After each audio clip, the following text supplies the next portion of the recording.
Right, so it's my intention that my solution for storing stuff in the shelf is, well, suboptimal to say the least. I've got cameras just piling up over here, booze mixed with toxic chemicals here. Look, there's lighter fluid and what I presume to be Dettol in the back, yeah. Just some random stuff hanging out there, so let's try to... I'm gonna try to fix this today.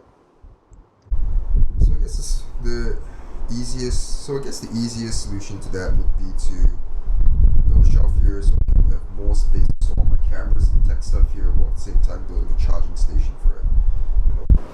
So first things first, before we start, just gonna clear up everything.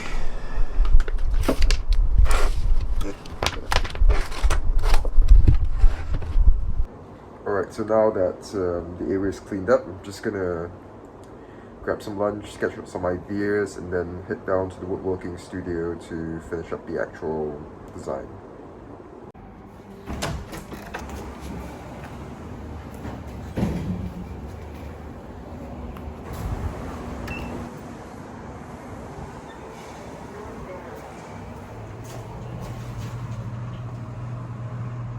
Level 1, going up.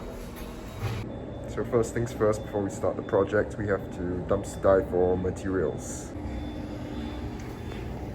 Let's see what we got here. Oh, this is nice. Probably don't need it for this, but saving it for some other projects. Well, this looks good. Yeah, this can work. Alright, we're good. I realized that I had completely forgotten to include the introduction, so we're just going to be jumping straight into the video montage, so enjoy that. When you do your marking, do you consider the thickness of the blade? No. No, that is wrong. Okay? Okay. The blade has its own thickness. Okay? How thick is the blade? 1.5 millimeters? About 1.5 millimeters. About there lah. But when you cut here, how much material have you lost? Can you lose? Not much. Not much. Sure or not much. Later we'll just sand. Later we just Then sand. your measurement all chow already lah. Right. So So how? a bit late for that. A bit late. Then this part you don't want what? So it's not too late. Let me cut this one first, then measure it for Yes. For some context, I haven't really been down to the woodworking studio in about half a year, and I also didn't really have a clear idea of the specific dimensions that I needed. So I was just making mistakes and fixing it as and when they cropped up. And obviously Amir the carpenter wasn't really too happy with that, because it goes against the whole idea of measure once, cut twice. Oh wait, no. Measure twice, cut once, yes.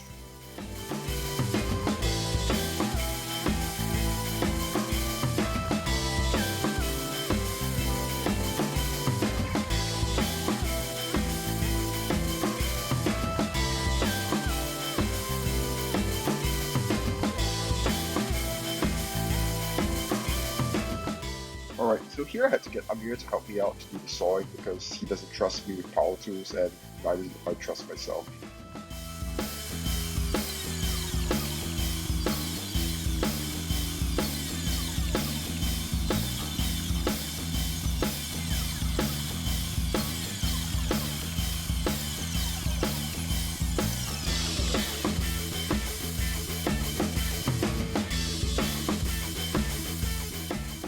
I was struggling so much to position the horizontals and verticals of the shelf in place properly until Amir introduced me to these right angle clamps, and trust me, it was such a godsend. I struggled for about 20 minutes just trying to get everything nice and square, and just you being able to use these right angle clamps made my life a hell of a lot easier. I was kind of in a rush to complete this project, so I decided to use a nail gun to assemble everything.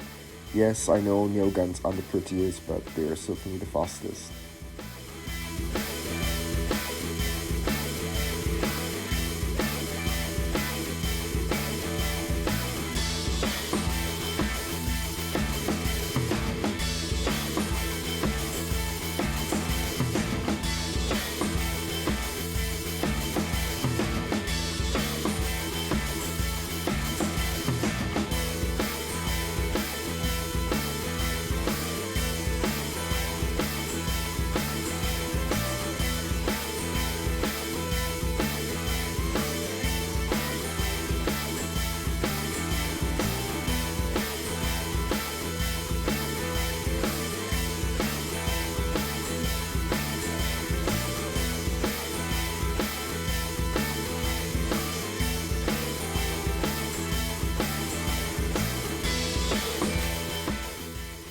So it kind of turned out that my measurements were a little bit off and the verticals were not of the same height. So I decided to just draw a line, saw it off, and add a decorative piece on top to cap off the shelf.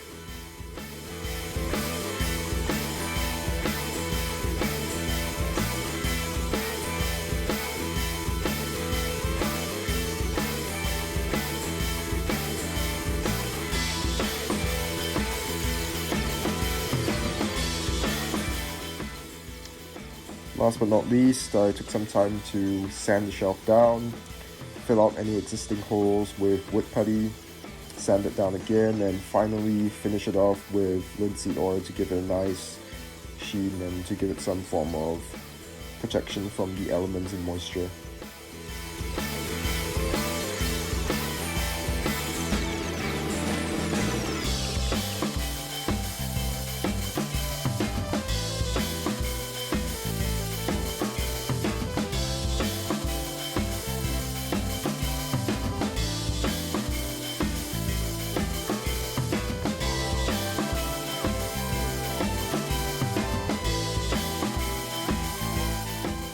And there you have it, the final product in all its glory, ready to house my growing collection of cameras.